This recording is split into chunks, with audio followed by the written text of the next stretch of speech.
বাংলাদেশের মাটিতে দাঁড়িয়ে আপনাদের সকলের সামনে আমি বলতে চাই, বাংলাদেশ জাতীয়তাবাদী দলের একজন সদস্য হিসাবে আপনাদের সামনে আমি বলতে চাই, আই হ্যাভ এ প্ল্যান। স্বপ্ন নয়, এবার নকশা। 17 বছর পর যে মানুষটি ঢাকার মঞ্চে পা রাখলেন, তিনি শুধু ফিরলেন না, একটা দেশের ভবিষ্যৎ বিতর্কের টেবিলে রেখে দিলেন বড়সড় চ্যালেঞ্জ। 25শে ডিসেম্বর বিকেল 3:51 বাংলাদেশ সময়, ক্যামেরার ফ্ল্যাশ, জনতার গর্জন আর লাল সবুজ বুলেট প্রুফ বাস, সেখান থেকে নামা এক দীর্ঘ নির্বাসনের নায়ক তারেক রহমান। বেলা তখন 3:57। প্রথম শব্দেই তিনি বললেন, প্রিয় বাংলাদেশ। মঞ্চে দাঁড়িয়ে তিনি শোনালেন ইতিহাস, আশ্বাস, ঐক্যের ডাক আর রহস্য। কি সেই রহস্য, কি সেই প্ল্যান? প্রিয় দর্শক, আপনারা দেখছেন প্রথম কলকাতা। প্রথম কলকাতায় প্রতিদিনকার মতো আমি সুব্রত এবং আমার সঙ্গে আলোচক, বিশ্লেষক, প্রথম কলকাতার ডেপুটি এডিটর পরমাশিস খোসরায়। প্রাসঙ্গিক প্রসঙ্গে সঙ্গতভাবেই আজকে আমাদের টক শোর বিষয়, বাংলাদেশে ফিরেছেন বিএনপির ভারপ্রাপ্ত চেয়ারম্যান তারেক রহমান এবং তিনি বলেছেন আই হ্যাভ এ প্ল্যান, অর্থাৎ তিনি প্ল্যান বাংলাদেশে প্রবেশ করেছেন 17 বছর পর। প্রিয় দর্শক, আজকের আলোচনায় আপনারাও আপনাদের মূল্যবান মতামত, কি ভাবছেন তারেক রহমানের দেশে ফেরা এবং এই চরম একটি সংকটকালীন সময়ে গত কয়েক সপ্তাহ ধরে বাংলাদেশ উত্তাল, নানা ধরনের ঘটনা ঘটেছে এবং এই মুহূর্তে এত বড় একটা জনসমুদ্রের মধ্যে দিয়ে তিনি বাংলাদেশে ফিরলেন, তিনি কি করবেন সে বিষয় নিয়ে আমাদের আজকের আলোচনা হবে। Paramashis, I have a plan, বড় প্ল্যান। কি প্ল্যান তারেক রহমানের? 17 বছর নির্বাসনে থাকার পর আজকের এই প্রত্যাশিত দিন, বাংলাদেশের মাটিতে দাঁড়িয়ে বাংলাদেশের সাধারণ মানুষের কাছে বললেন যে আপনারা আমাকে সমর্থন করুন, পাশে থাকুন, আমি লক্ষ্য পূরণ করব। কি প্ল্যান নিয়ে আসতে পারেন? তুমি তার বডি ল্যাঙ্গুয়েজ কি বলছো? দেখো, তোমার একটা কথা বলি, যেটা হচ্ছে মানুষের সুসময়ে মানুষকে কিন্তু চেনা যায় না, মানুষের অসময় দুঃসময় মানুষকে চেনা যায় বা বোঝা যায়। এটা আমার ব্যক্তিগত উপলব্ধি এবং এই উপলব্ধি আমি শেয়ার করি। যে মানুষটার পিতা ছিলেন সে দেশের রাষ্ট্রপতি, যার মা ছিলেন প্রধানমন্ত্রী, তাকেও জেল খাটতে হয়েছে। জেল থেকে মুক্তি পাওয়ার পর তাকে অন্য দেশে চলে যেতে হয়েছে চিকিৎসার কারণে। সে বাংলাদেশের ভূমিপুত্র। 17 বছর পর সে দেশে ফিরেছে। হয়তো সে যুক্তরাজ্যে বৈভাবেই ছিল, তার ব্যথা, তিনি যে রসদ সংগ্রহ করেছেন, তিনি হয়তো স্বপ্ন দেখতেন যে আমি আবার বাংলাদেশের মাটিতে ফিরে যাব, ফিরে গিয়ে আমি আবার স্বপ্ন দেখব এবং স্বপ্নের বাস্তবায়ন করব। সেই জায়গায় দাঁড়িয়ে আমরা বাসে উঠলে বসার জায়গা না পেলেও একটা হ্যান্ডেল ধরি বা রড ধরে দাঁড়িয়ে থাকি। ওনার এই 17 বছরের পথ চলায় উনি মনে করেছেন বাংলাদেশের মানুষেরা যে বৈষম্যের শিকার হচ্ছে, ভোটাধিকার থেকে পিছিয়ে আসছেন, ভোটাধিকার দিতে পারছেন না, সেই জায়গা থেকে উনি গোটা পৃথিবীর একজন কৃষ্ণাঙ্গের অধিকারে, কৃষ্ণাঙ্গদের অধিকারের দাবিতে গোটা পৃথিবীতে যে মানুষটা সূর্যোদয়ের মতন নাম, তার নাম মার্টিন লুথার কিং। 1963 সালের ওয়াশিংটনের মাটিতে গোটা বিশ্ব যেখান থেকে পরিচালিত হয়, সেখান থেকে তিনি ডাক দিয়েছিলেন আই হ্যাভ এ ড্রিম। আজকে উনি বলেছেন আই হ্যাভ এ প্ল্যান। তিনি মার্টিন লুথার কিং এর তিনি নাম করেছেন। এখান থেকে বোঝা যায় তিনি 17টা বছর যত সেকেন্ড, যত মিনিট পার করেছেন, প্রতিটা মুহূর্তে তিনি স্মরণ করেছেন, অনুরণন করেছেন, ভেবেছেন কি তিনি আগামী দিন করতে পারেন। হয়তো ওনার কাছে এখন এই মুহূর্তে গোটা পৃথিবীর কৃষ্ণাঙ্গদের অধিকারের দাবিতে যে মানুষটা লড়াই করেছেন, সেই লড়াইয়ের আদর্শ নিয়েই হয়তো উনি অনুপ্রাণিত এবং সেই অনুপ্রাণিত মনন নিয়েই কিন্তু তিনি আজকে বাংলাদেশের মাটিতে নেমেই, প্লেন থেকে নেমেই জুতো মুজো খুলে মাটি স্পর্শ করেছেন। হয়তো সেই আদর্শে অনুপ্রাণিত হয়ে তিনি স্বপ্ন দেখেছেন, উনি সেই স্বপ্নকে আজকে প্ল্যান করে এসেছেন, পরিকল্পনা করে এসেছেন মানুষের সামনে তুলে ধরতে। বাংলাদেশের মানুষের অধিকার রক্ষার কাজে তিনি আজকে নিজেকে, আমার মনে হয়েছে তিনি নিজেকে সঁপে দিলেন বাংলাদেশের মাটিতে 300 ফিটের মঞ্চে। পরমাশিস, তার বডি ল্যাঙ্গুয়েজ, তার প্রত্যেকটি বাক্য, প্রত্যেকটি শব্দ চয়ন এবং তার অভিব্যক্তি, একেবারে বিমানবন্দর থেকে নামার পর প্রত্যেক সেকেন্ড কিন্তু আমরা দেখেছি। আমি তুমি কলকাতায় বসে আমরা কিন্তু বাংলাদেশের বিভিন্ন সোশ্যাল মিডিয়া বা টেলিভিশন চ্যানেলগুলো লাইভ স্ট্রিমিং, অসাধারণ লাইভ স্ট্রিমিং আমরা দেখেছি। বাংলাদেশের প্রত্যেকটি গণমাধ্যম তারা আপ্রাণ চেষ্টা করেছেন এই নেতাকে সমস্ত একেবারে বিমানের ভেতর থেকে তার কর্মসূচি, গতকাল বিমানবন্দর থেকে যখন উনি বেরোলেন, উঠলেন, উড্ডয়ন করলেন, তার বিমানের প্রত্যেকটি মুহূর্তের তথ্য আমরা পেয়েছি। একেবারে পরিণত আমি তোমাকে বলি ওনার, আমি প্লেনে চড়া থেকে হিথ্রো বিমানবন্দর থেকে আমি ওনাকে ফলো করছিলাম, যে আমার মনে হয়েছে নবীন এবং প্রবীণের একটা সেতু বন্ধনের একেবারে একটা একেবারে একেবারে অন্যতম কারিগর হতে চলেছেন বাংলাদেশের মাটিতে, রাজ্য রাজনীতি, বাংলাদেশের রাজনীতিতে। নবপ্রজন্ম প্রবীণের সঙ্গে যে উনি মেলবন্ধন ঘটাবেন, উনি ওনার পোষ্য বিড়ালটাকেও যে নিয়ে এসছে, এটা একটা আধুনিক মানসিকতা। এবং অসাধারণ তোমাকে বলে লেগেছে রাখি প্রিয় যে প্রিয় আমরা তো দর্শক প্রত্যেকে প্রথমে আমরা মানুষ।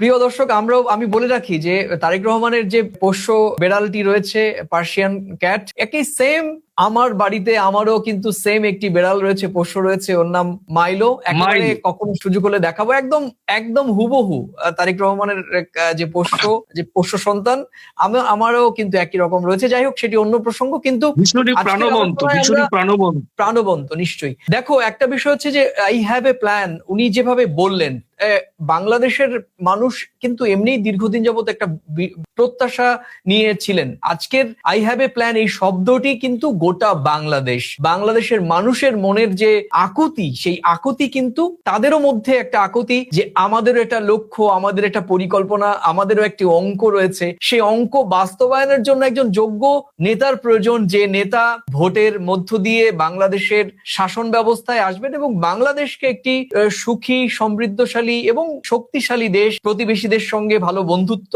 ভালো সম্পর্ক, ব্যবসা বাণিজ্য, উন্নতি, বিজ্ঞান, শিক্ষা, সংস্কৃতি সব। এবং তিনি কিন্তু বলেছেন যে বাংলাদেশটা শুধু সকলের, এবং উনি ধরে ধরে কত কোটি নারী মানুষ রয়েছেন, কত কোটি পুরুষ রয়েছেন, কত কোটি কৃষক রয়েছেন, কত কোটি কতটা যুবক প্রতিবন্ধী রয়েছেন এবং প্রতিবন্ধী রয়েছেন।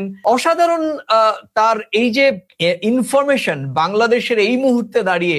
17 বছর তিনি তো সশরীরে নেই, 17 বছর আমার ধারণা 6314 দিনের আসলে তিনি বড় একটা উপন্যাস রচনা করেছেন। হয়তো অনেকেই আমাদের এই আলোচনা লাইভ দেখে অনেকেই বলবেন যে আমরা একটি বিশেষ রাজনৈতিক দলের হয়ে কথা বলছি। একদম নয়, আমরা একজন রাজনৈতিক নেতার বডি ল্যাঙ্গুয়েজের বিশ্লেষণ করছি। আমাদের রাজনৈতিক মতাদর্শ, মত তার ভিন্নতা থাকতেই পারে, কিন্তু একজন পরিণত রাজনৈতিক নেতার আজকে যে বাংলাদেশের মাটিতে নতুন ভাবে জন্ম হলো। আমি পরমাশিস তোমাকে বলছিলাম অফ স্ক্রিন, অন স্ক্রিন আমি বলতে বাধ্য হচ্ছি যে আমি বলছিলাম, তোমার মনে আছে কিনা, যে যখন আমরা ভাষণ শুনছিলাম, তার বক্তব্য শুনছিলাম, যে এটা মনে হয় তারেক রহমানের বাংলাদেশের মাটিতে দ্বিতীয়বার জন্ম হলো, তাই তো?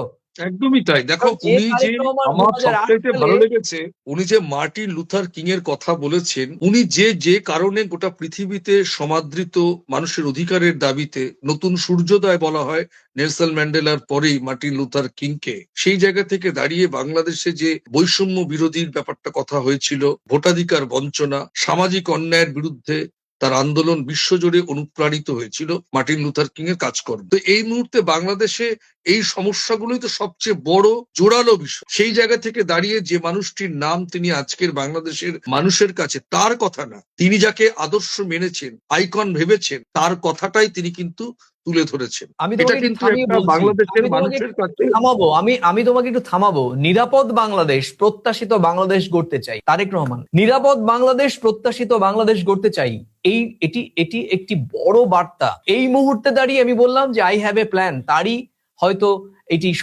বড় সংস্করণ, যে নিরাপদ বাংলাদেশ। তো এইটাই তো চাইছিল বাংলাদেশের সাধারণ মানুষ, তো এটাই চাচ্ছিলেন যে এটাই একটি চাইছেন, নিরাপদ একদমই তাই। বাংলাদেশ, প্রত্যাশিত বাংলাদেশ। যে বাংলাদেশের সাধারণ মানুষ, তারা গত 15 বছর ভোট দিতে পারেননি, লম্বা লাইনে দাঁড়িয়ে তাদের গণতান্ত্রিক চর্চা করতে পারেননি। এই বাংলাদেশের স্বাধীন মত প্রকাশ করার জন্য প্রতি পদে লড়তে হয়েছে।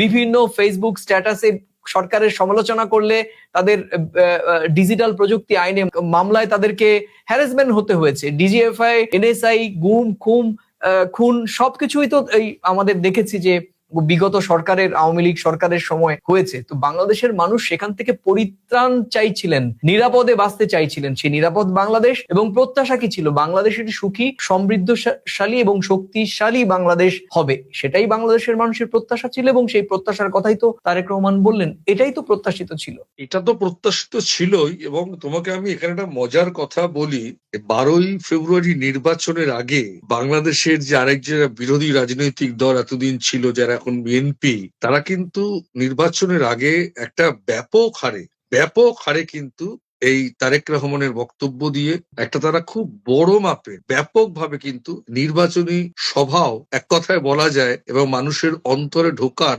একটা খুব আমার মনে হয় 75%ই তাদের প্রচার প্রচারণা কিন্তু আজকে হয়ে গেছে। মানে এক ঢিলে দুই পাখি মারা বোঝো তো। এবং তার আজকে এই বক্তব্য, এরপরে তো উনি অনেক বক্তব্য রাখবেন, অনেক সভা সমিতি করবেন, কিন্তু প্রথম দিনে বলে না, প্রথম দেখাই সবচেয়ে ভালো লেগে যায়। তো প্রথম দিনের যে ওনার বক্তব্য, আমার মনে হয় এটা ভীষণ ভাবে বাংলাদেশের নির্ভেজাল নিরপেক্ষ সাধারণ মানুষের একজন হৃদয়, রাজনীতিকের বক্তব্য। আমরা যদি বিএনপির রাজনীতিকের লেন্সে না বক্তব্য দেখি, অনুযায়ী, আমরা যদি রাজনীতিকের বক্তব্য অনুযায়ী রাইট, ভীষণ ভাবে আমরা যদি কোনো মানুষকে তাড়িত করবে।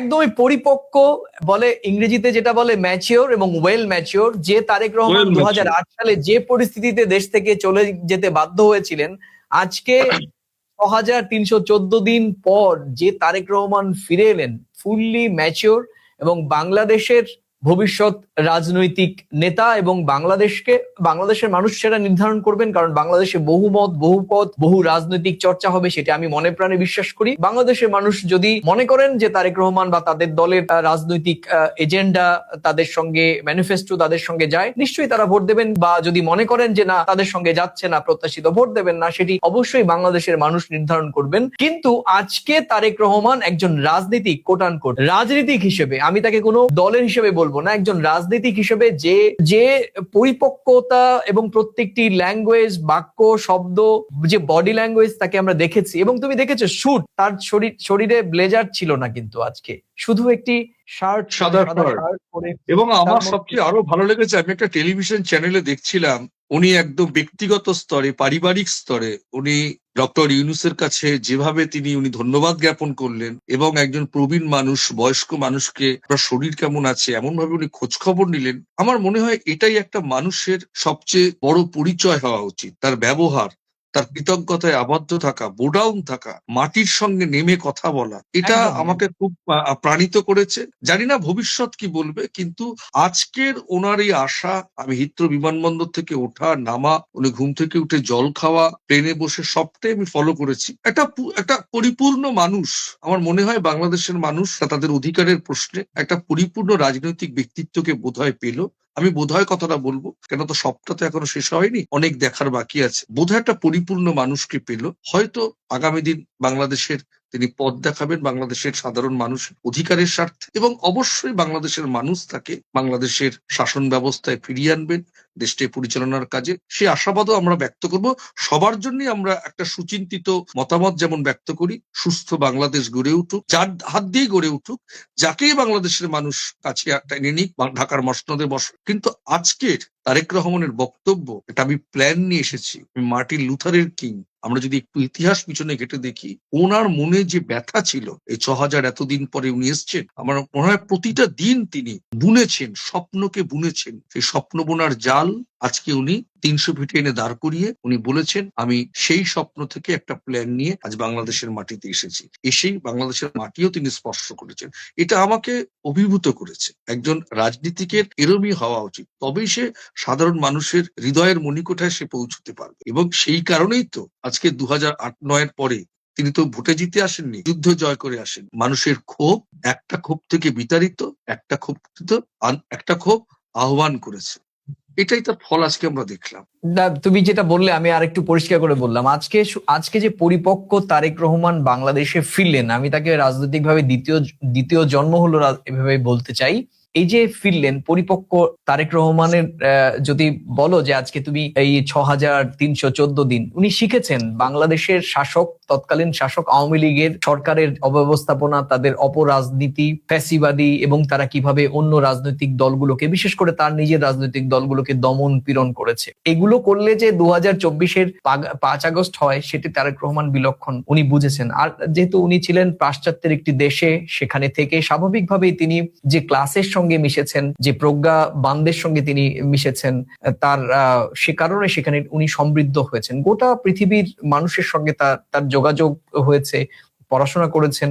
স্বাভাবিকভাবেই আজকে যে তারেক রহমানকে দেখছি, সে তারেক রহমান কিন্তু একদিকে আজকে যদি শেখ হাসিনার সরকার বা শেখ হাসিনাও রাজনৈতিকভাবে এই ধরনের অপসংস্কৃতি না তৈরি করতেন, তাহলে আজকের পরিপক্ক তারেক রহমানকে কিন্তু বাংলাদেশের মানুষ পেতেন না বলে আমার মনে হয়। আমি জানি না তুমি আমার সঙ্গে একমত কিনা, কারণ এই ভুল হ্যাঁ, থেকে স্বাভাবিক। মানে বলে না মানুষ ঠেকে শেখে, বলে না মানুষ ঠেকে শেখে। পয়সা আসলে, পয়সা যদি অপচয় করে, পয়সা যখন কমে যায় তখন পয়সার গুরুত্ব বোঝে। তো মানুষ অবহেলায়, কোনো শিকার, কোনো অবহেলিত, কোনো নিপীড়িত যখন হবে না, তখন পরবর্তী সময় সে যখন ঘুরে দাঁড়াবে, সে কিন্তু জানবে একেবারে পরিপূর্ণ হয়ে ঘুরে দাঁড়াবে, মানে একেবারে সে সোনার পাথর বাটির মতন হয়ে যাবে একদম। বিষয়টা ওরম একদম। ভাবেই সে গড়ে উঠবে। প্রিয় দর্শক, আপনারা দেখছেন প্রথম কলকাতা। প্রথম কলকাতায় প্রতিদিনকার মতো আমি সুব্রত আচার্য এবং আমার সঙ্গে আলোচক বিশ্লেষক, প্রথম কলকাতার ডেপুটি এডিটর পরমাশিস খোসরা। পরমাশিস, তোমাকে অনেক ধন্যবাদ। তুমি যদি শেষ বিষয়টা কি জানো, বিষয়টা তুমি আমাকে একটা জামা কিনে দেবে বলেছো, আমি বলছি নেবো না, না নিলে তো আমার ক্ষতি, যাই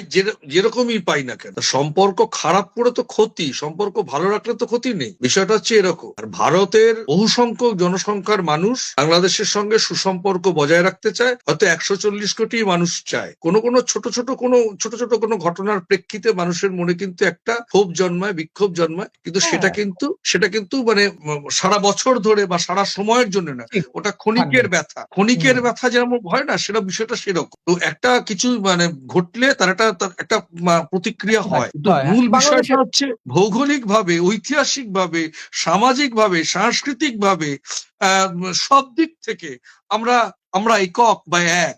এক এক এক, ঠিক ঠিক। কোনো আর কূটনীতি, না, কোনো রাষ্ট্রনীতি আমাদের ভাগ করেছে, কিন্তু পরমাশিস, আমাদের ভৌগোলিক এটা সীমা তো ভাগ হয়নি, আমাদের ভাগ হয়নি। ভাষা তো ভাগ হয়নি, আজকে আমাদের ভারতের রবীন্দ্র বিরুদ্ধে নজরুল তো ভাগ হয়নি। আজকে ভারতের বিরুদ্ধে যে মানুষগুলো বলছেন ভারতকে এখন ভয় পাচ্ছেন, এটা বাংলাদেশের মানুষের একটা শ্রেণীর বড় অংশের মানুষের মধ্যে এই ক্ষোভ, ভোট দিতে না পারা, আওয়ামী লীগকে হয়তো কেউ কেউ মনে করেন যে প্রচ্ছন্নভাবে সমর্থন করা। আমরা হয়তো সরাসরি আমরা জানি যে কূটনীতিতে ভারত প্রচ্ছন্নভাবেই বাংলাদেশের সঙ্গে তার নীতি, কূটনৈতিক নীতি বা এক পররাষ্ট্র নীতি অনুযায়ী সম্পর্ক রেখে চলে, কিন্তু তবু কখনো কখনো আমাদেরও মনে হয়েছে যে শেখ হাসিনা বা আওয়ামী লীগের প্রতি যে বিশ্বাস নিয়ে ভারত সরকার সবসময়ই পাশে দাঁড়ানোর চেষ্টা করেছে, আওয়ামী লীগ সত্যিকার অর্থে ভারতকে ব্ল্যাকমেলিংই করেছে এবং এখনো নানাভাবে ভারতে থেকেও যেভাবে তারা উস্কানিমূলক বক্তব্য দেয় বিভিন্ন গণমাধ্যমে, এখনো বলছে, তাদের মধ্যে এখনো অনুশোচনার কোনো লেশ মাত্র নেই। সে কারণেই বাংলাদেশের একটি বড় শ্রেণীর মানুষ ভারতের ওপর ক্ষোভ এবং তাদের তাদের রাগ, এটাও আমি সম্মানের চোখেই দেখি। পরমাশিস, তোমাকে অনেক অনেক ধন্যবাদ। প্রিয় দর্শক, আমরা চেষ্টা করছি ভারত এবং বাংলাদেশের সুসম্পর্ক যেটি হারিয়ে গিয়েছে, আমি মনে করি, বিশ্বাস করি এবং আমার দৃঢ় বিশ্বাস যে ভারত বাংলাদেশের সম্পর্ক আগের মতো না ফিরলেও আগের থেকে নতুন দৃষ্টান্ত, সামনের দিকে আরো নতুন দৃষ্টান্ত স্থাপন করবে। কারণ আমাদের দুই দেশের সাধারণ মানুষের কোনো বিভেদ নেই। রাজনৈতিক পছন্দ অপছন্দের বিষয় থাকুক না, কিন্তু সবচেয়ে বড় শক্তি আমরা বাংলাদেশের মানুষ, আমরা ভারতের মানুষ। এই দুই দেশের মানুষই আমরা সরকারকে বাধ্য করব যে না, আমরা সরকারে নয়, জনগণে বন্ধুত্ব, স্বার্থ ভাগাভাগি হবে, পরস্পরের প্রতি সম্মান থাকবে, শ্রদ্ধা থাকবে। আমরা একজন আরেকজনকে সিট ছেড়ে দেব, একজন আরেকজনকে জায়গা করে দেব বেড়ে ওঠার। তবেই তো আমরা বন্ধু, তবেই তো আমাদের মধ্যে সৌহার্দ্য থাকবে, তবেই তো আমরা আত্মার সম্পর্ক। কূটনীতি থাক, কূটনীতি চলুক কূটনীতির মতো, কিন্তু আমাদের জনগণের সঙ্গে জনগণের সম্পর্ক থাকুক।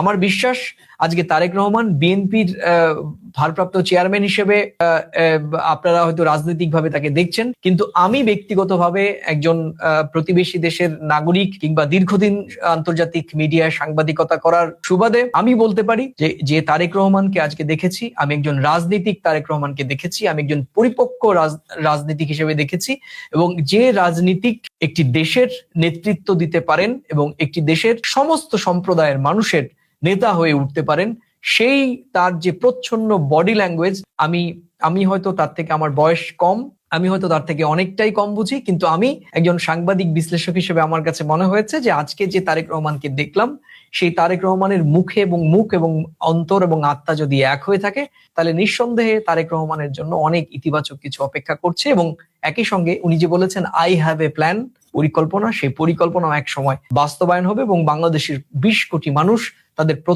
প্রত্যাশিত বাংলাদেশ পাবে এবং নিরাপদ বাংলাদেশ। প্রিয় দর্শক, অসংখ্য ধন্যবাদ এবং কৃতজ্ঞতা জানিয়ে আজকের মতো প্রাসঙ্গিক প্রসঙ্গে লাইভে এখানে ইতি টানছি। আবার দেখা হবে। পরমাশিস, তোমার প্রতিও গভীর কৃতজ্ঞতা, তুমিও ভালো থেকো। আজকের মতো এখানেই, আবার দেখা হবে নতুন কোনো প্রাসঙ্গিক প্রসঙ্গে বিষয় নিয়ে। ততক্ষণ ভালো থাকুন, সুস্থ থাকুন এবং নিরাপদে থাকুন।